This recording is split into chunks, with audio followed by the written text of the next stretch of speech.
There was a story told by some old veterans, those who had seen too much and lived to tell about it. It's a story about a mission on a planet far from home, a place that should have been nothing more than a routine check-in for the human forces stationed there. The planet was called Kelsuran, a small, rocky world that held little strategic value but had one major thing going for it: resources. The Federation had sent a small team of soldiers, led by a seasoned commander, to check on mining operations. They didn't expect trouble, but as always, trouble found them. The first sign something was wrong came in the form of silence. The usual chatter from the colony's communication posts was gone. No messages, no status reports. It was as if the place had simply vanished off the map. A small, tightly knit squad of soldiers, led by Commander Jackson, was sent in to investigate. The team was made up of the usual mix of veterans, new recruits, and specialists in various fields, each ready for the kind of standard operation that had become second nature over the years. But what they found when they arrived on Kelsuran was nothing like what they had prepared for. The colony's buildings were abandoned, their lights flickering in the dark like a bad omen. The streets were eerily empty, with not a single soul in sight. The only sound was the wind, carrying the faint smell of something metallic and burnt. Commander Jackson immediately ordered his team to spread out and secure the area. Everyone was on edge, but no one could explain why.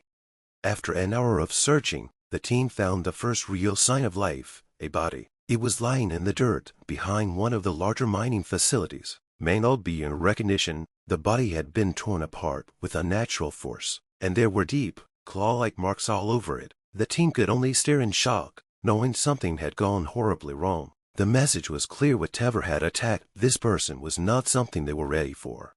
As they moved deeper into the colony, more bodies were found. Some were whole, others, like the first, had been torn apart. It didn't take long for them to realize that this wasn't an ordinary attack. It was the work of something far more dangerous, something with the power to wipe out an entire settlement in a matter of hours. The squad's weapons were useless against the unknown force that had decimated the colony.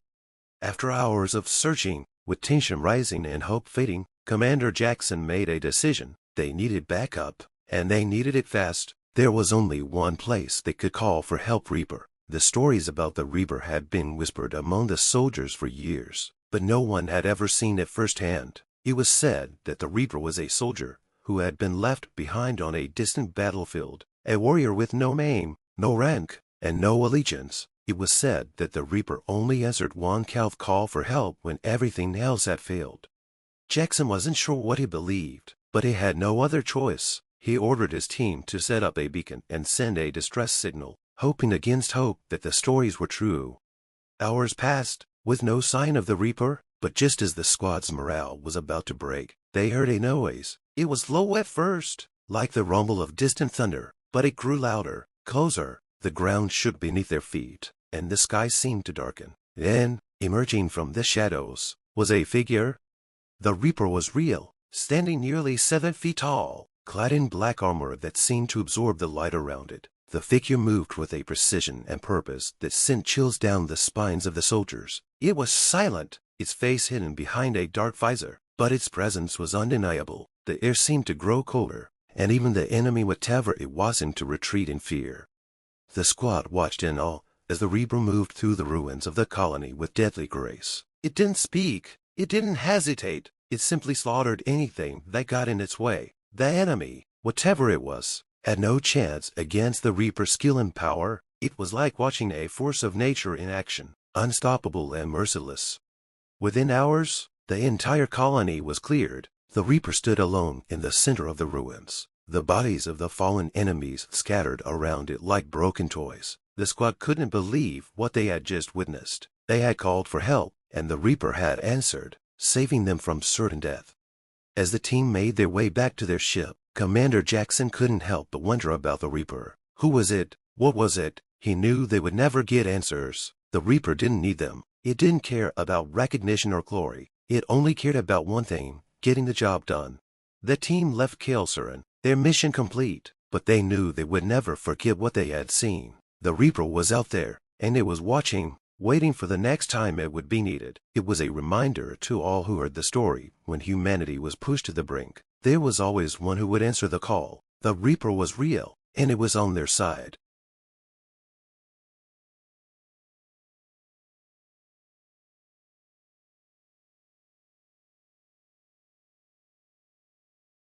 The sun had just dipped below the horizon, casting an eerie orange glow across the barren landscape. Miles of scorched earth stretched as far as the eye could see, broken only by jagged, blackened mountains on the horizon. It was a desolate world, once teeming with life, but now reduced to ash and ruin. No one had seen anything like it. The planet, once known for its vibrant ecosystems and thriving cities, was now a ghost world. The war had come swiftly, without warning. For years, the Federation of Free Worlds had been at peace, thriving under a vast network of interstellar alliances. But peace, as it always seems to, gave way to complacency. It was the perfect opening for an invasion. The Groger, a ruthless race of technologically advanced conquerors, descended upon the Federation like a storm. They were a violent, unyielding species with no regard for diplomacy or mercy. The Federation's once proud military was crushed under their boots, its planets razed one by one. But then came the Reaper. No one knew who or what the Reaper truly was. Some said it was a myth, a whispered tale of a soldier who had fought the Groger when no one else dared. Others believed it was a program, a weapon created by the Federation in a desperate bid for survival. The truth, however, was much simpler and far more terrifying. The Reaper was human. In the final days of the war, as the Federation's last strongholds fell and hope seemed lost, a lone figure appeared on the battlefield. He was clad in black armor, with a helmet that obscured his face entirely. He wielded a massive scythe, its blade gleaming under the light of the dying sun. The Groger commanders laughed at the sight of him, dismissing him as just another soldier. They had no idea what they were about to face.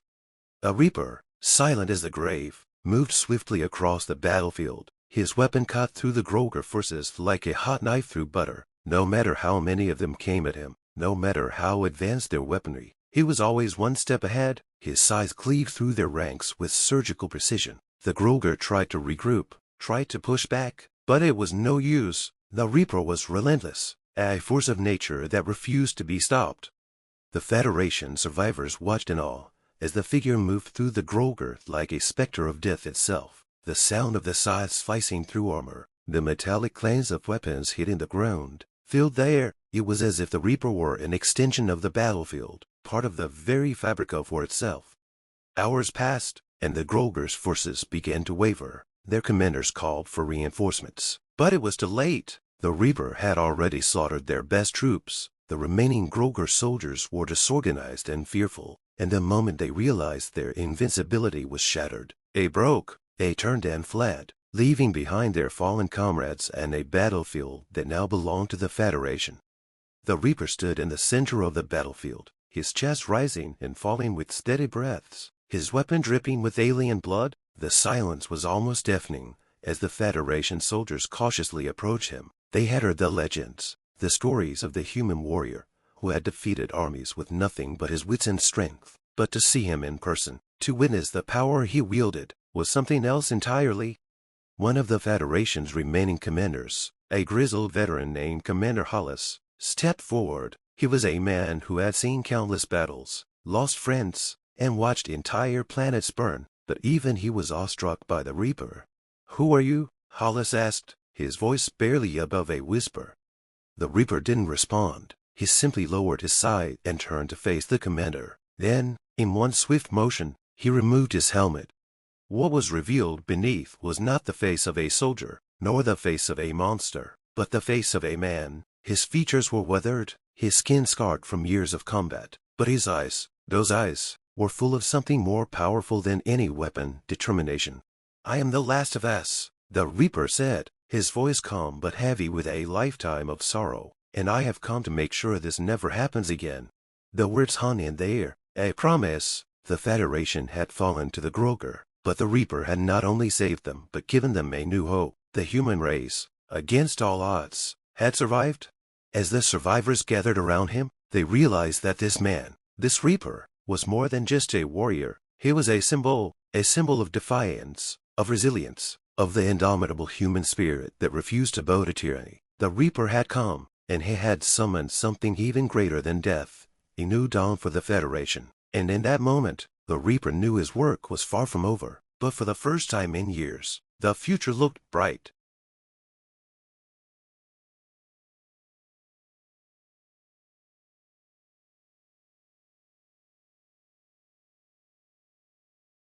The night was cold, darker than usual, and the city hummed with its usual buzz. People shuffled in and out of bars and restaurants, their laughter echoing down the streets. Yet, for all the noise, there was something off, a feeling in the air that made everyone uneasy. It wasn't the cold, and it wasn't just the late hour. It was as if the world itself was holding its breath. For the first time in years, the usual chaos of the city seemed eerily quiet, as though the universe was watching and waiting.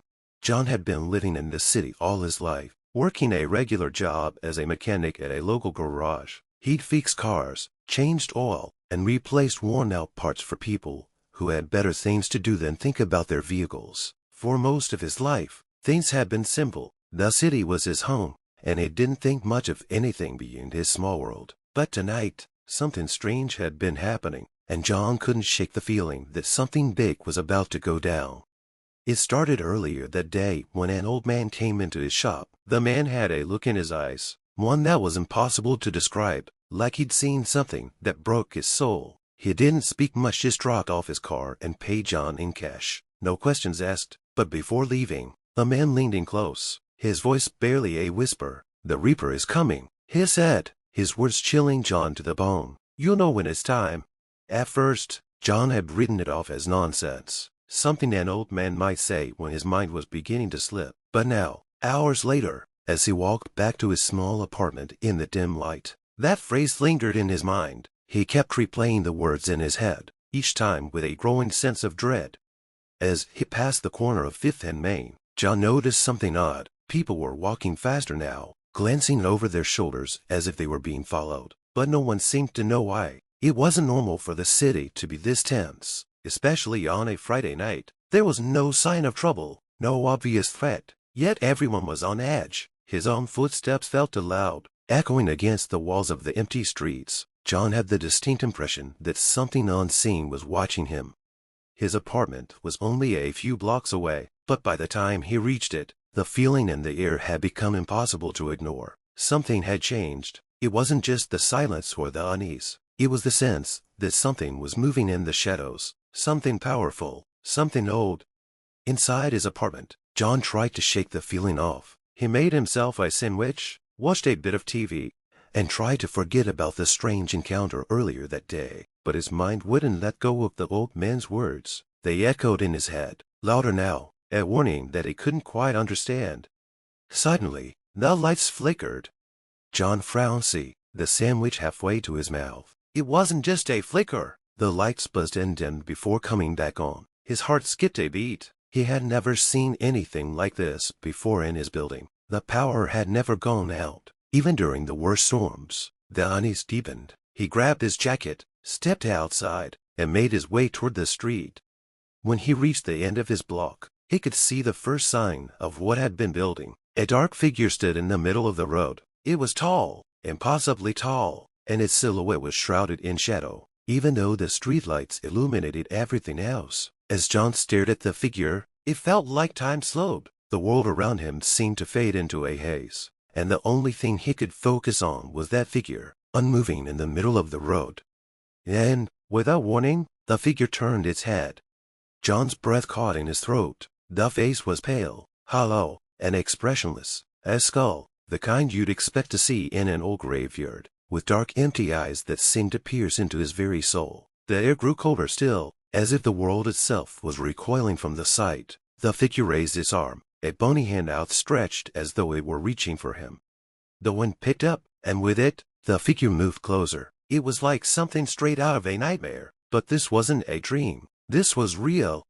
John's instincts screamed at him to run, but his feet wouldn't move. He was rooted to the spot, his body frozen by fear. Then, as the figure reached out, a voice echoed in his mind. "You called for me," it said, "and now, I am here."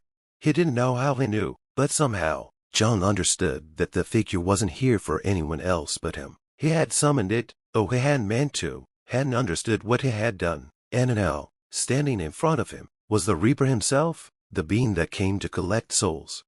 But as the figure reached for him, John finally found his voice. "No," he said, his words shaky but strong. "I'm not ready." The figure stopped, its hollow eyes locking with his. For a long moment, they stood there, locked in a silent standoff. Then, the Reaper lowered its arm, and in a voice that was both terrifying and oddly comforting, it spoke. "Then live," the Reaper said. "Live as though every day is your last. That is the price you must pay." And with that, the figure faded into the shadows, leaving John standing alone in the cold, his heart racing, but his life still his own.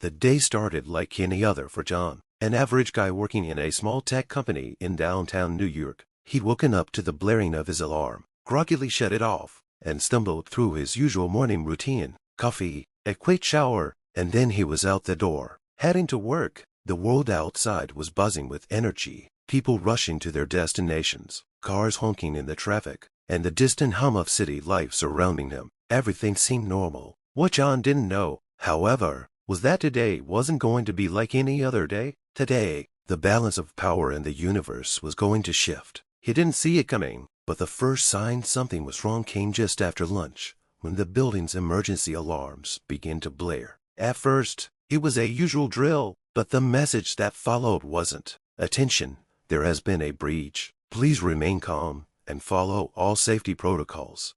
John frowned. This wasn't part of any drill he'd ever done. The tone of the announcement sounded different, urgent. The lights flickered for a moment before going out completely. He felt his heart race in his chest. People started to panic, some running toward the emergency exits, others standing frowning, unsure of what was happening. John's instincts kicked in. He pulled out his phone, quickly checking social media for updates. What he saw wasn't good. Across the world, strange reports were flooding in. Massive ships, unlike anything ever seen before, were appearing in the sky. The news was chaotic. No one knew where they came from or what their intentions were. But then, a video surfaced. It was shaky, taken from a man's phone who had been near one of the ships. The footage showed towering beings emerging from the ships, their eyes glowing with an eerie light. Their language, if it could even be called that, sent a chill down John's spine. The beings in the video didn't look like anything from Earth. They were tall, impossibly tall, with dark, slick armor that seemed to shimmer under the light. The man in the video had tried to run, but the beings weren't having it. One of them raised its hand, and the man was suddenly frozen in place, his body stiffening as if held by an unseen force. The video cut off shortly after that, but the message was clear. John felt a strange mix of dread and disbelief. The world was changing, and fast. He quickly grabbed his things, unsure of what he was even supposed to do. The building was in full chaos now, with people running, some even screaming. John's mind raced. He had to get out of there. He couldn't just sit around waiting to see what would happen. Something told him this wasn't just another attack on Earth. It felt different, almost inevitable. By the time he made it to the street, the air felt heavier. The sky was dark with the looming ships, and the distant sounds of explosions echoed throughout the city. His phone buzzed. A message from his brother. "It's happening. We need to get to the underground shelters now." John didn't hesitate. He knew the city's emergency routes by heart. He took a deep breath, steeling himself against the fear creeping in. He made his way toward the nearest shelter, avoiding the chaos in the streets as best as he could. Along the way, he couldn't help but notice the strange things happening around him. People were staring at the sky, some in awe, some in horror. Some had even begun to chant something in unison, but John couldn't make out what it was. He kept moving, head down, focused.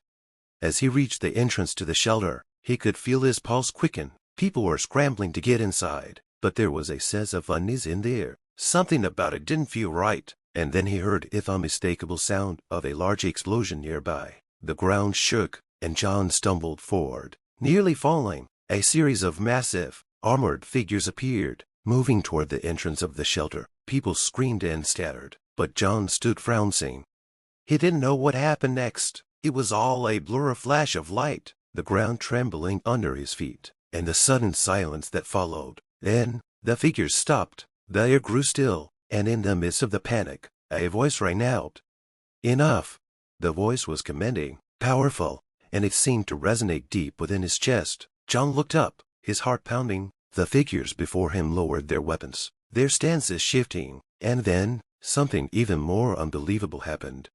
From behind the armored figures, a figure stepped forward. It was human, but different. The man, if you could call him, that was taller than anyone John had ever seen. His eyes were sharp and calculating, and his expression was both cold and focused. It didn't look like a leader. He looked like something else entirely, something ancient, something that had seen far more than any human ever could. His presence alone felt like a force of nature. "I've been watching," the man said, his voice carrying easily across the street, silencing everyone. "You don't have to run anymore." And just like that, the tension in the air seemed to dissipate. The armored figures, the invading forces, they all knelt in unison before this man. John, along with everyone else, watched in stunned silence as the figure extended his hand. "I am the Reaper," he declared, "and I've come to ensure humanity's survival." The world didn't end that day. In fact, it became something entirely different. The Reaper, whatever or whoever he truly was, united humanity against the invaders, the dark ships, the terrifying figures. They were no match for what followed. The Reaper's presence ignited something in humanity, a fire that burned brighter than it ever had before. The Reaper showed humanity its true potential, pushing them beyond what they thought was possible. Together, they fought back, and together, they won.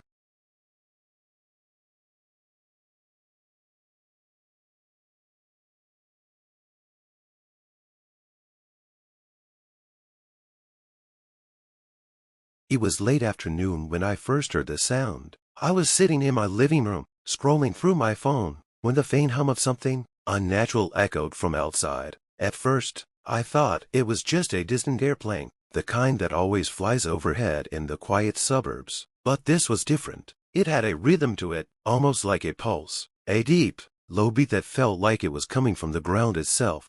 I pushed my phone aside and went to the window. Nothing seemed unusual at first. The neighborhood was as peaceful as it always was. Children riding bikes down the street, neighbors walking their dogs, the usual suburban humdrum. But then, as I looked further into the horizon, I saw something I couldn't explain. A dark shape, moving slowly but steadily, appeared on the edge of the town.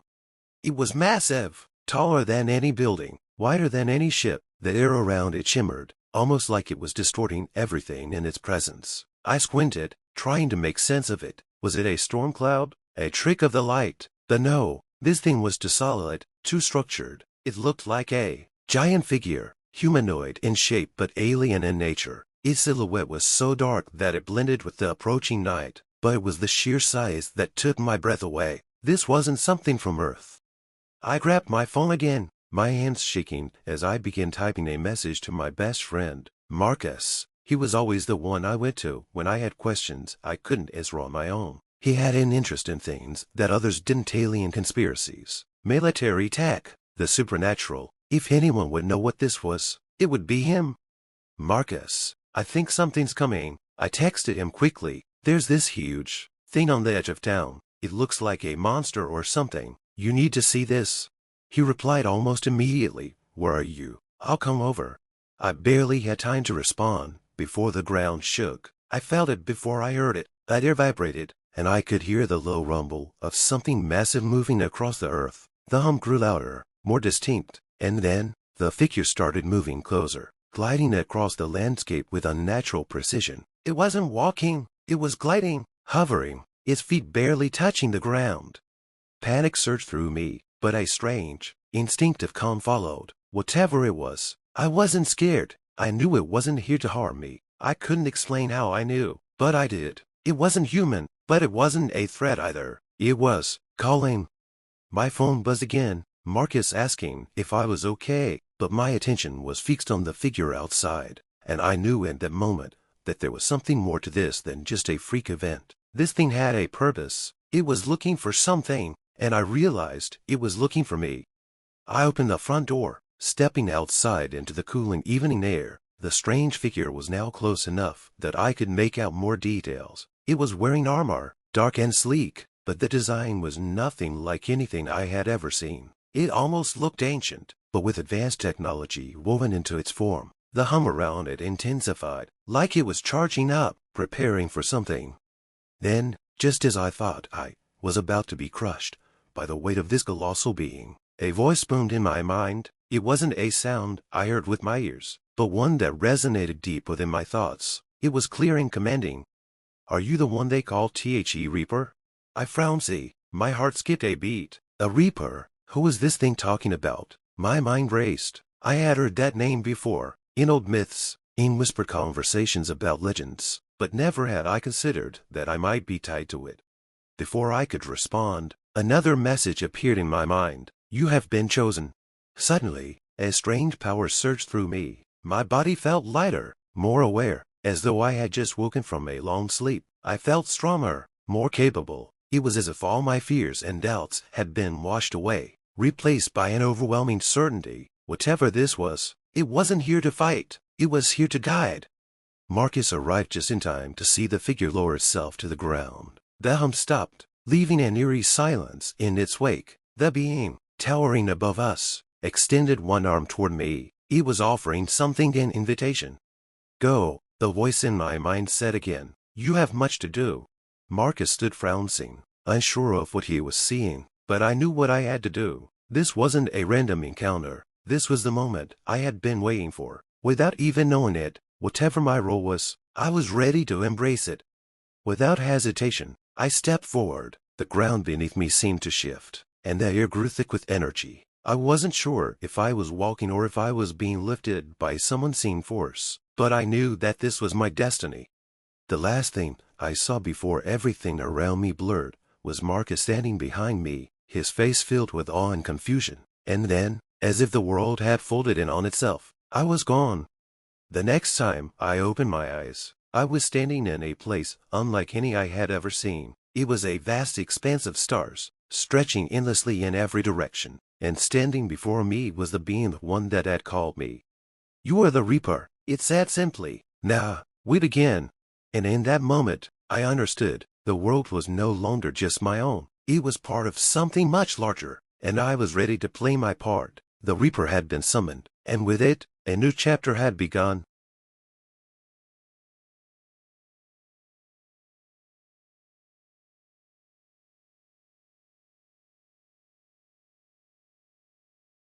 It was a quiet evening when the news broke. A strange, chilling event had taken place. The world was in shock, but no one could really explain what had happened. An unknown force had arrived. Ships, enormous and sleek, appeared from the darkness of space, blocking out the stars with their size. Governments scrambled to respond, but all efforts to make contact with the beings aboard the ships failed. Communication channels were flooded with attempts to reach them, but every single one was met with silence. Then, without warning, the world learned of their presence, not through words, but through their actions.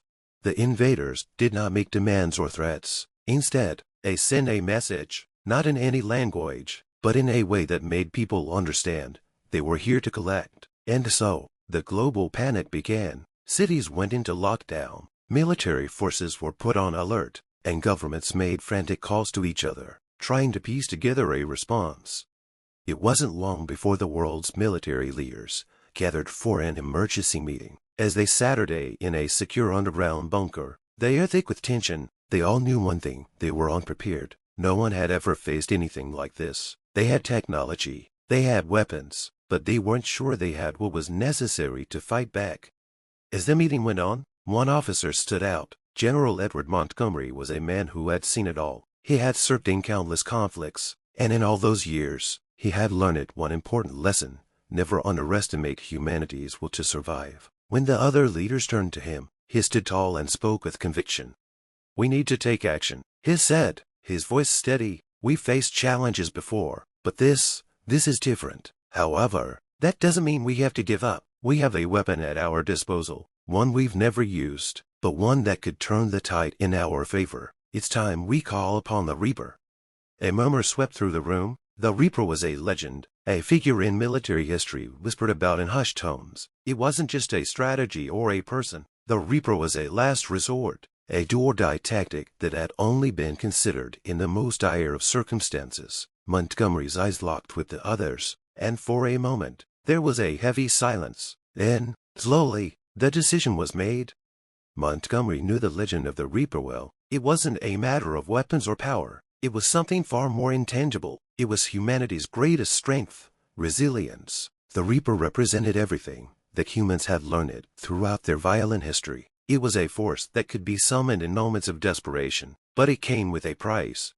The military activated the Reaper plan, and within hours, the world witnessed something no one could have predicted. Across the globe, civilians and soldiers alike took to the streets, not in fear, but in unity. People from all walks of life stood side by side, driven by the same purpose. They didn't know what the future held, but they knew they were not going down without a fight.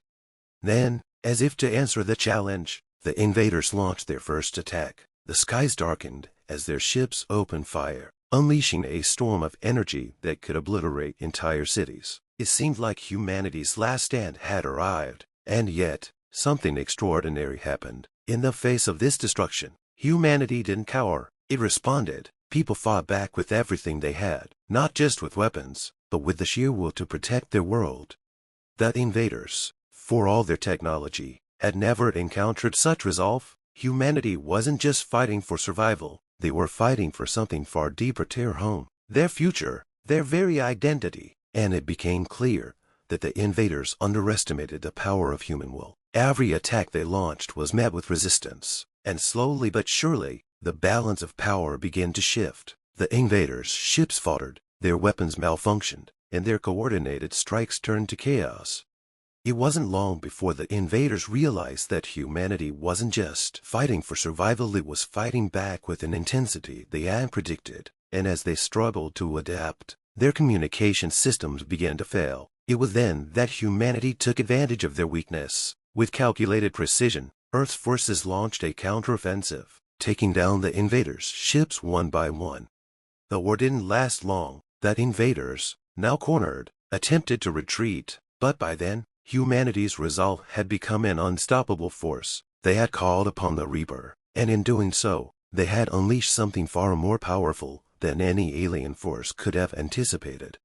When the dust finally settled, the world stood victorious. The invaders were gone, their ships scattered in ruins across the planet. General Montgomery, standing amidst the rubble, looked up at the sky. It was clear again, the stars now shining bright above, a symbol of humanity's triumph. They had faced the unknown, and they had won. In the end, it wasn't just their weapons that saved them, it was their spirit, their unbreakable will to survive. Humanity had called upon the Reaper, and together, they had turned the tide.